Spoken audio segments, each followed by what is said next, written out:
നമസ്കാരം. നമ്മളിന്ന് ഡിസ്കസ് ചെയ്യുന്നത് second chapter structure of atom. ആറ്റത്തിനെ കുറിച്ച് നമ്മൾ 8ാം ക്ലാസ് മുതലേ പഠിച്ചു വരുന്നതാണ്. ആറ്റം എന്താണ്? Atom is the smallest unit of matter that forms a chemical element. അതായത് ഒരു പദാർത്ഥത്തിൻ്റെ ഏറ്റവും ചെറിയ കണികയാണെന്ത്? ആറ്റം. ഈ ആറ്റംസ് കമ്പൈൻ ചെയ്തിട്ടാണ് എന്തുണ്ടാവുന്നത്? ഒരു എലമെൻറ്റ് അഥവാ മൂലകം ഉണ്ടാകുന്നത്. കൂടാതെ നമുക്കറിയാം ആറ്റത്തിൽ 3 ടൈപ്പ് പാർട്ടിക്കിൾസ് ഉണ്ട്: പ്രോട്ടോൺ, ന്യൂട്രോൺ, ഇലക്ട്രോൺ. ഇതിൽ പ്രോട്ടോണിൻ്റെ ചാർജ് പോസിറ്റീവ് ചാർജാണ്, ന്യൂട്രോൺ ചാർജ്ലെസ് ആയിട്ടുള്ളൊരു കണമാണ്, ഇലക്ട്രോൺ നെഗറ്റീവ് ചാർജാണ്. കൂടാതെ ഈ ഓരോ കണങ്ങളും കണ്ടെത്തിയ സയൻറ്റിസ്റ്റ് ആരാണെന്ന് നമ്മൾ പഠിച്ചിട്ടുണ്ട്. പ്രോട്ടോൺ കണ്ടെത്തിയത് റൂദർഫോർഡ്, ന്യൂട്രോൺ കണ്ടെത്തിയത് ചാഡ്വിക് എന്ന് പറയുന്ന സയൻറ്റിസ്റ്റാണ്. അതുപോലെ ഇലക്ട്രോൺ കണ്ടുപിടിച്ചത് ജെ തോംസൺ എന്ന് പറയുന്ന സയൻറ്റിസ്റ്റാണ്. അപ്പോൾ നമുക്ക് ഈ കണികകളും അവ കണ്ടെത്തിയ സയൻറ്റിസ്റ്റിൻ്റെ പേരും പഠിക്കാനായിട്ട് ഒരു ട്രിക്ക് ഉണ്ട്.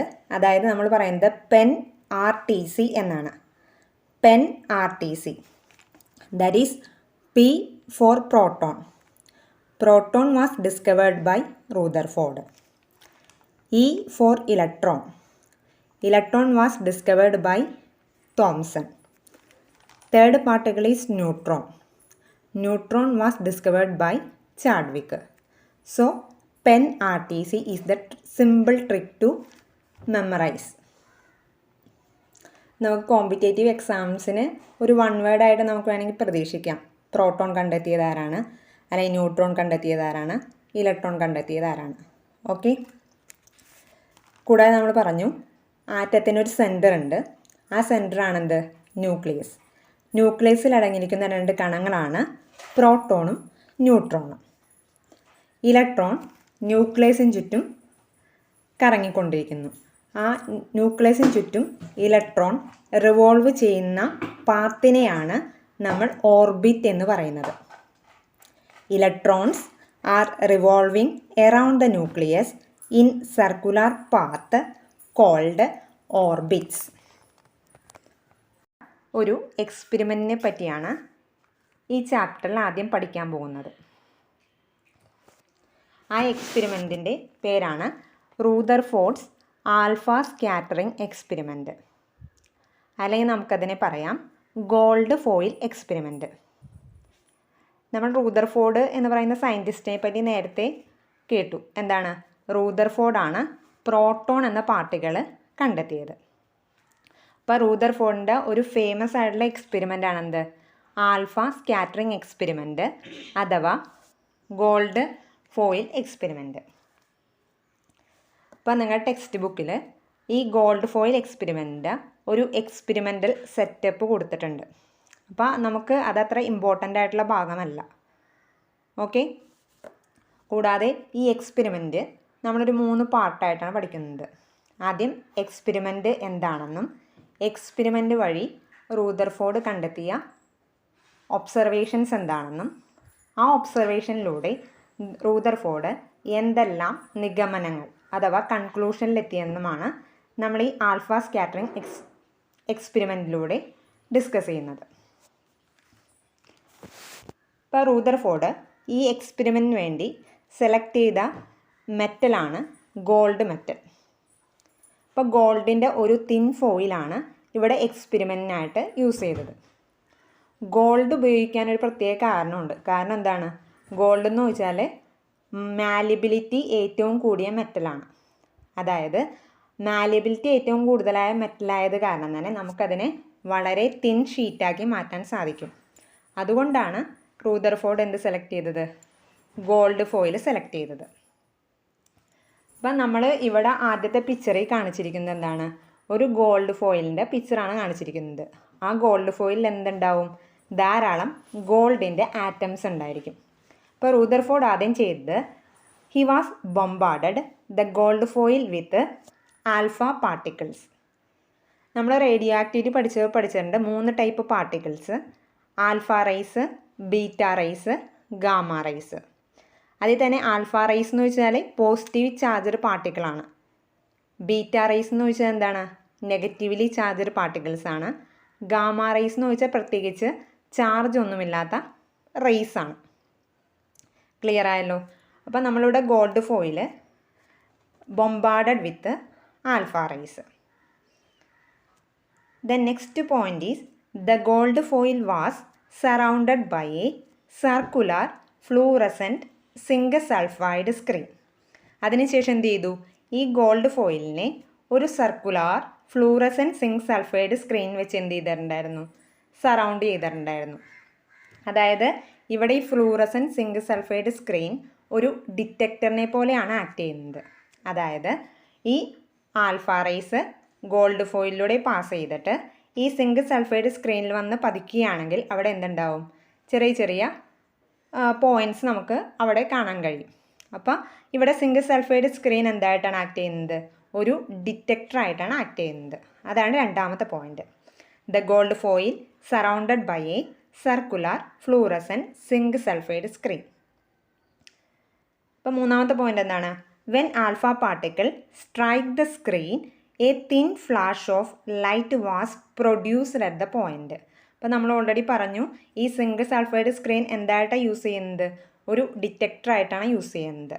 അപ്പോൾ ആൽഫ റേസ് അതിൽ വന്ന് പതിക്കുമ്പോൾ എന്ത് സംഭവിക്കുന്നു? അവിടെ thin flash of light produce ചെയ്യും. അപ്പം ഇതാണ് എന്ത് പറയുന്നത്? ഗോൾഡ് ഫോയിൽ എക്സ്പെരിമെൻറ്റിൻ്റെ മെയിൻ സെറ്റപ്പ് എന്ന് പറയുന്നത് ഇതാണ്. നെക്സ്റ്റ് നമ്മൾ പറയാൻ പോണത് ഈ ആൽഫ സ്കാറ്ററിംഗ് എക്സ്പെരിമെൻ്റ് നടത്തിയപ്പോൾ റൂദർഫോർഡിൻ്റെ ഒബ്സർവേഷൻസ് എന്താണ് എന്നാണ് നമ്മളിനി നെക്സ്റ്റ് ആയിട്ട് പറയാൻ പോകുന്നത്. അപ്പോൾ നമ്മൾ രണ്ടാമത്തെ ഒരു ഫിഗർ കൊടുത്തിട്ടുണ്ട്. അതെന്താണ്? അത് നമ്മളൊരു ഗോൾഡ് ആറ്റമായിട്ടാണ് എടുത്തിരിക്കുന്നത്. അപ്പോൾ നിങ്ങൾക്ക് എക്സാമിന് ഈ രണ്ട് ഫിഗർ മാത്രം വരച്ചാൽ മതിയാവും. അപ്പോൾ അതൊരു ഗോൾഡ് ആറ്റമാണ് നമ്മൾ എടുത്തിരിക്കുന്നത്. അതിനുശേഷം എന്താണ്? ആൽഫ റേസ് ആ ഗോൾഡ് ആറ്റത്തിനെ ആൽഫ റേസ് കൊണ്ട് എന്ത് ചെയ്യുന്നു? സ്ട്രൈക്ക് ചെയ്യുന്നു. അപ്പോൾ ഉണ്ടായ എന്തൊക്കെ ഒബ്സർവേഷൻസ് ആണെന്നാണ് നമ്മളിനി നോക്കാൻ പോകുന്നത്.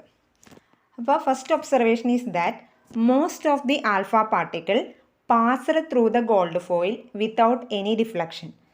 നമ്മൾ ഈ ആൽഫ റേസ് കൊണ്ട് ആ ഗോൾഡ് ആറ്റത്തിനെ ബൊംബാർഡ് ചെയ്തപ്പോൾ മിക്കവാറും എല്ലാ ആൽഫ പാർട്ടിക്കിൾസും ഒരു വ്യതിയാനവും ഇല്ലാതെ ആ ഗോൾഡ് ആറ്റത്തിലൂടെ എന്ത് ചെയ്തു? പാസ് ചെയ്തു പോയി. That is the first observation. Most of the alpha particles passed through the gold foil without any deflection. Second point is that a few alpha particles were deflected through small angles. പിന്നെ അദ്ദേഹം കണ്ടു കുറച്ച് alpha particles എന്ത് ചെയ്തിട്ടുണ്ട്? ചെറിയ small ആംഗിൾസിൽ എന്ത് ചെയ്തിട്ടുണ്ട്? Deflect ചെയ്തതായിട്ട് റൂദർഫോർഡ് മനസ്സിലാക്കി. മൂന്നാമത്തെ പോയിന്റ് എന്താണ്?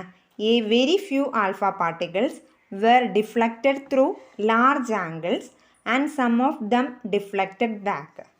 കൂടാതെ വളരെ കുറച്ച് റേസ് എന്ത് ചെയ്തിട്ടുണ്ട്? വലിയ ആംഗിൾസിൽ ഡിഫ്ലക്റ്റ് ചെയ്തിട്ടുണ്ട്. കൂടാതെ എന്ത് ചെയ്തിട്ടുണ്ട്? ചില പോയ ആ പാത്തിൽ തന്നെ എന്ത് ചെയ്തിട്ടുണ്ട്? ബൗൺസ് ബാക്ക്, അതായത് ആ പാത്തിൽ തന്നെ തിരിച്ചു വന്നിട്ടുണ്ട്. അങ്ങനെ 3 ഒബ്സർവേഷൻസ് ആണ് ഈ ആൽഫ സ്കാറ്ററിംഗ് എക്സ്പെരിമെൻറ്റിൽ ഉള്ളത്. First one is most of the alpha particles passed through the gold foil without any deflection. രണ്ടാമത്തെ point a few alpha particles were deflected through small angles. Third point a very few alpha particles were deflected through large angles and some of them deflected back. So these are the 3 observations of Rutherford. ഈ ഒബ്സർവേഷൻസിൻ്റെ അടിസ്ഥാനത്തിൽ Rutherford എന്ത് ചെയ്തു? അദ്ദേഹത്തിൻ്റെതായ നിഗമനങ്ങളിൽ എത്തിച്ചേർന്നു. ആ നിഗമനങ്ങളെയാണ് നമ്മൾ എന്ത് പറയുന്നത്? കൺക്ലൂഷൻ എന്ന് പറയുന്നത്. അപ്പോൾ ആദ്യം നമ്മൾ കണ്ടു ആദ്യത്തെ പോയിന്റ് എന്തായിരുന്നു? ആദ്യത്തെ പോയിന്റ് എന്ന് വെച്ചാൽ most of the alpha particles എന്ത് ചെയ്തു? ഗോൾഡ് ഫോയിലിലൂടെ ഒരു ഡിഫ്ലക്ഷനും ഇല്ലാതെ കടന്നുപോയി. അപ്പോൾ അദ്ദേഹം മനസ്സിലാക്കിയത് എന്താണ്? അതിനകത്ത് ആറ്റത്തിൻ്റെ മോസ്റ്റ് ഓഫ് ദ സ്പേസ് എന്താണ്? എം ടി ആണ്. അതായത് ആറ്റത്തിൽ ഭൂരിഭാഗം സ്പേസും എന്താണ്? എം ടി ആണ്. EM എം ടി മീൻസ് ഒഴിഞ്ഞതാണ്. അതുകൊണ്ടാണ് എന്ത് ചെയ്തത്, ആൽഫ റേസ് ഒരു ഡിഫ്ലക്ഷനും ഇല്ലാതെ അതിലൂടെ പാസ് ചെയ്തു പോയത്. I think it is clear. Second point, a very few positive charged particles were deflected. നമ്മൾ പറഞ്ഞു രണ്ടാമത്തെ പോയിന്റ് എന്താണ്, ചില ആൽഫ പാർട്ടിക്കിൾസ് എന്ത് ചെയ്തു, സെർട്ടൈൻ സ്മോൾ ആംഗിൾസിൽ എന്ത് ചെയ്തു, ഡിഫ്ലക്റ്റ് ചെയ്തു. അതിൻ്റെ അർത്ഥം എന്തായിരിക്കും, നമുക്കറിയാം ഓൾറെഡി ആൽഫ പാർട്ടിക്കിൾസിന് എന്ത് ചാർജാണെന്നറിയാം. ആൽഫ പാർട്ടിക്കിൾ എന്ന് വെച്ചാൽ ഒരു പോസിറ്റീവ്ലി ചാർജ്ഡ് പാർട്ടിക്കിളാണ്. അപ്പോൾ നമുക്കറിയാം like charges ripple each other and opposite charge attract each other. അപ്പോൾ ചില റേസ് ഡിഫ്ലക്റ്റ് ചെയ്യാൻ കാരണം എന്തായിരിക്കും, ഈ ആൽഫ റേസ് ഡിഫ്ലക്റ്റ് ചെയ്യാനുള്ള കാരണം എന്തായിരിക്കും, ആൽഫ റേസിന് ഓൾറെഡി എന്താണ്, പോസിറ്റീവ് ചാർജാണ്. ഈ പോസിറ്റീവ് ചാർജ് അവിടെ നിന്ന് വ്യതിയാനം സംഭവിക്കണമെങ്കിൽ ആറ്റത്തിൽ എന്തുണ്ടായിരിക്കണം, ആറ്റത്തിൽ ഒരു പോസിറ്റീവ് സെൻറ്റർ ഉണ്ടായിരിക്കണം അല്ലേ. അപ്പോൾ അതിൽ നിന്ന് നമുക്ക് മനസ്സിലാക്കാം ആറ്റത്തിൻ്റെ സെൻറ്ററിൽ എന്തോ ഒരു പോസിറ്റീവ് ചാർജ് എന്ത് ചെയ്തിട്ടുണ്ട്, കേന്ദ്രീകരിച്ചിട്ടുണ്ട്. അപ്പോൾ അദ്ദേഹം അതിനെ എന്ത് വിളിച്ചു, ന്യൂക്ലിയസ് എന്ന് വിളിച്ചു.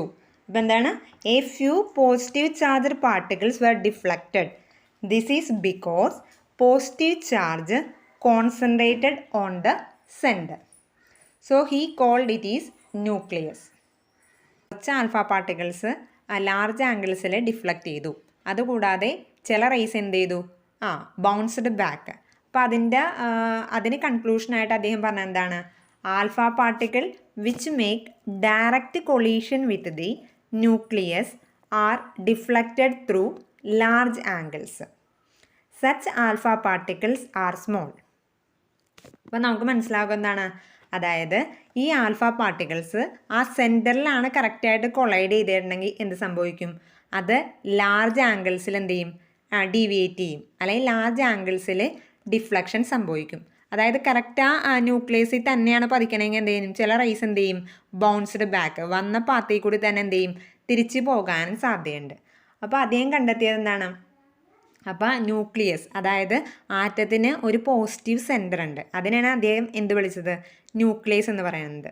അപ്പോൾ ഈ ന്യൂക്ലിയസ് ആറ്റത്തിൽ ഒക്യുപ്പൈ ചെയ്യുന്ന സ്പേസ് എന്താണ്, വളരെ കുറവാണ്. അപ്പോൾ ആ സ്പേസിൽ ആ ന്യൂക്ലിയസിൽ വന്ന് ഡയറക്റ്റായിട്ട് പതിക്കുന്ന കണങ്ങളാണ് എന്ത് സംഭവിക്കുന്നത്, ലാർജ് ആംഗിൾസിൽ എന്ത് ചെയ്യുന്നത്, ഡിഫ്ലക്ഷൻ സംഭവിക്കുന്നത്. അപ്പോൾ അദ്ദേഹത്തിന് മനസ്സിലായി എന്താണ്, ആറ്റത്തിൻ്റെ ഈ ന്യൂക്ലിയസ് കേന്ദ്രീകരിച്ചിരിക്കുന്ന സ്പേസ് എന്താണ്, വളരെ കുറഞ്ഞൊരു സ്ഥലത്താണ് ന്യൂക്ലിയസ് കേന്ദ്രീകരിച്ചിരിക്കുന്നതെന്ന് മനസ്സിലാക്കി. അതാണ് തേർഡ് കൺക്ലൂഷൻ. അപ്പോൾ നമുക്കൊന്നുകൂടി പറയാം, alpha particle which make direct collision with the nucleus are deflected through large angles. Such alpha particles are small.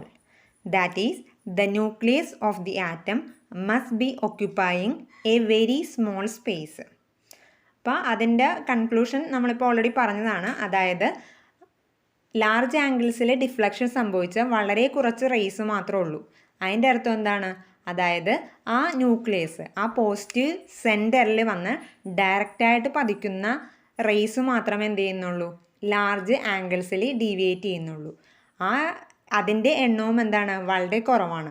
ഇതിൽ നിന്നും അദ്ദേഹം മനസ്സിലാക്കിയത് എന്താണ്, അതായത് ആറ്റത്തിൻ്റെ ന്യൂക്ലിയസ് കേന്ദ്രീകരിച്ചിരിക്കുന്ന സ്പേസ് എന്താണ്, വളരെ കുറഞ്ഞൊരു സ്പേസിലാണ് ഇത് കേന്ദ്രീകരിച്ചിരിക്കുന്നത് എന്നുള്ളൊരു കൺക്ലൂഷനിലാണ് റൂദർഫോർഡ് എത്തിച്ചേർന്നത്.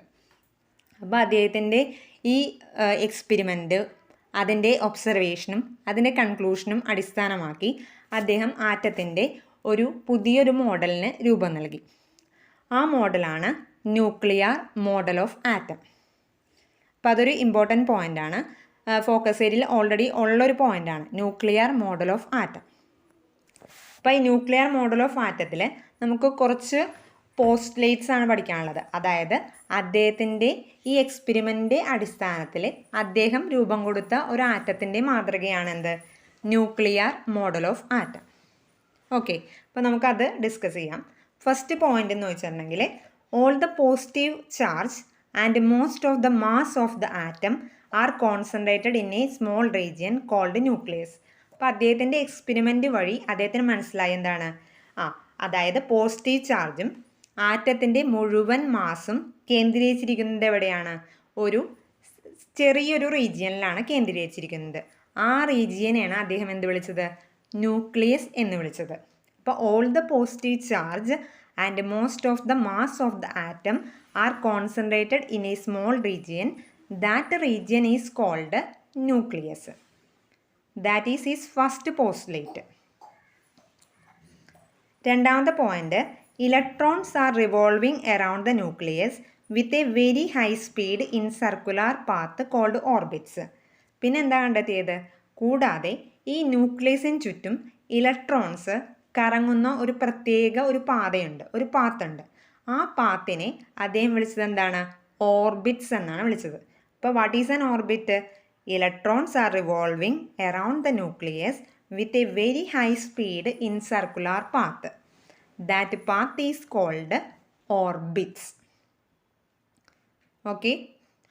Third point, electrons and the nucleus are held together by electrostatic force of attraction.